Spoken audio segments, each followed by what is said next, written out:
Welcome to the Easter Message at 5 experiment. Today we're going to be lighting a candle without actually lighting the candle. For this we need a candle with a big fat wick. They are going to work the best. What we don't want is we don't want these little tea candles with thin wicks because they actually won't produce enough smoke for us, so we won't use one of those.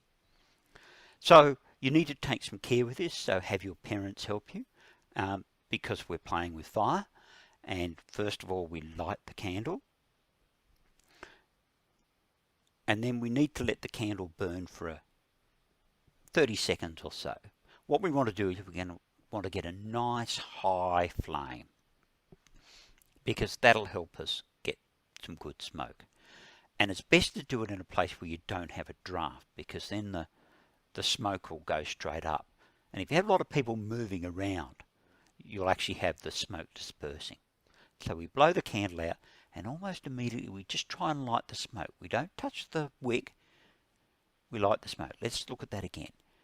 I've got that above the wick there, and the flame just goes down and lights the candle again.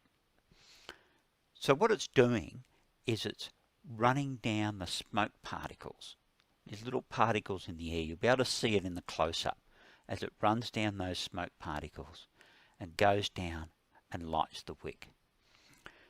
Let's watch it in slow motion and we'll really be able to see. You're looking for that little, you saw it there, that little flame of light come down. So when we celebrate Easter, we're thinking about two things. One of which is that Jesus died on the cross for us, for our sins. And that's like when we blow out the candle and the candle's blown out. Here we've got an ultra slow motion version. Have a look for the flame happening. And so when Jesus died, all the disciples were like the unlit candle, all feeling really sad. But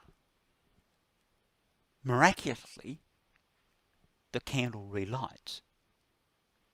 And that is when Jesus rose again on the third day. Nobody was expecting him to do that.